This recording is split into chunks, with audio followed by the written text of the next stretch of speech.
As eleições se aproximam, o que eu devo fazer? Parte 2.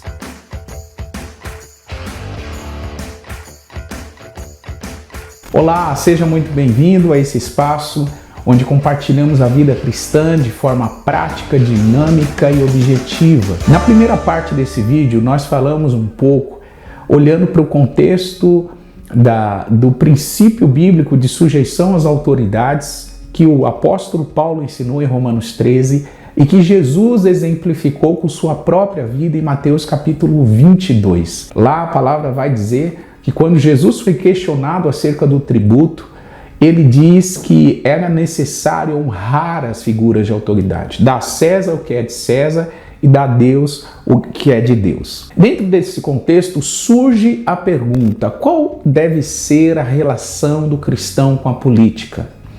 No tempo de tanta polarização, alguns advogando a favor da direita, outros a favor da esquerda, outros a favor do centro, nós, povo de Deus, cristãos, nascidos de novo, perdoados, lavados e remidos pelo sangue do Cordeiro, somos desafiados a ter um posicionamento bíblico, porque cristão, ele não adere a uma ideologia partidária. Cristão de verdade, ele precisa aderir a uma ideologia celestial. Ele traz o reino dos céus aqui para a terra. E como ele faz isso?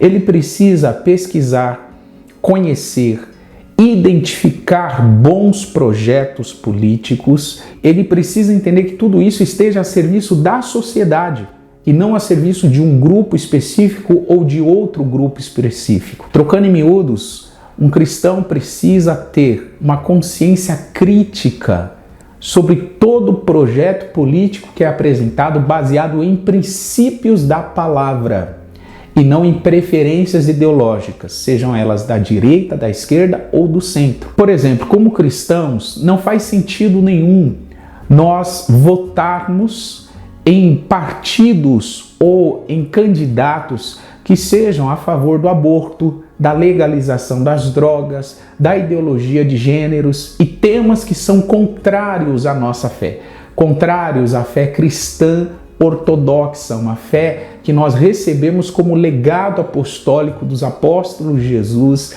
da história da igreja, da teologia bíblica ortodoxa e saudável. Quando cristãos desenvolvem um senso crítico de candidatos e de projetos de poder, ele vai criar uma mentalidade bíblica e vai usar a Bíblia como respaldo e como fundamento para fazer uma escolha sábia sobre quem será o seu representante. Em Provérbios 29:2 está escrito que quando os honestos governam, o povo se alegra, mas quando os maus dominam, o povo reclama. E em Jeremias 29:7 está escrito: trabalhem para o bem da cidade para onde eu vos mandei como prisioneiros.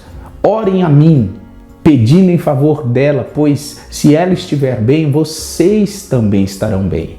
Um cristão, ele ora em favor da sua cidade, ele trabalha pelo bem da cidade, ele busca a prosperidade, o crescimento, a expansão, o desenvolvimento da sociedade na qual ele está inserindo.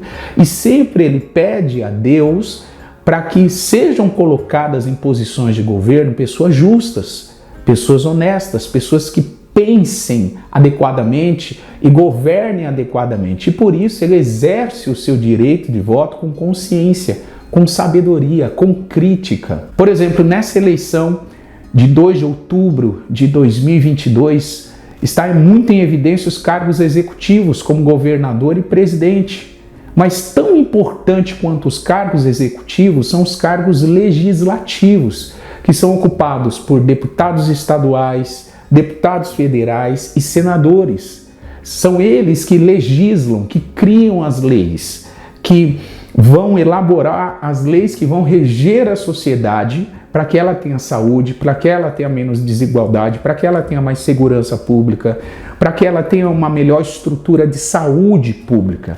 Então é muito importante você, como cristão, não pensar apenas em governador e presidente, mas pensar também em deputados federais, deputados estaduais e senadores. Então, nesse sentido, eu oro para que você seja cheio de sabedoria, para escolher candidatos e projetos de governo que estejam a serviço do bem da nossa sociedade. Não projetos manipuladores, não projetos egoístas, não projetos que visem apenas um grupo ou um setor da sociedade, não, mas projetos dignos, reais, verdadeiros, que valem a pena nós conhecermos e apoiarmos com o nosso voto. Eu oro também para que você seja despertado, não só com uma sabedoria para votar, mas com uma disposição de fiscalizar e acompanhar aqueles que foram eleitos durante todo o mandato dele. Esse é um papel importante que nós devemos exercer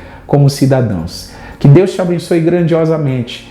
Que esse pequeno vídeo tenha trazido um pouco de esclarecimento num cenário tão concorrido e num cenário tão desafiador que nós vivemos, tão polarizado. Que Deus abençoe a sua vida. Um grande abraço e até o próximo vídeo, se Deus quiser.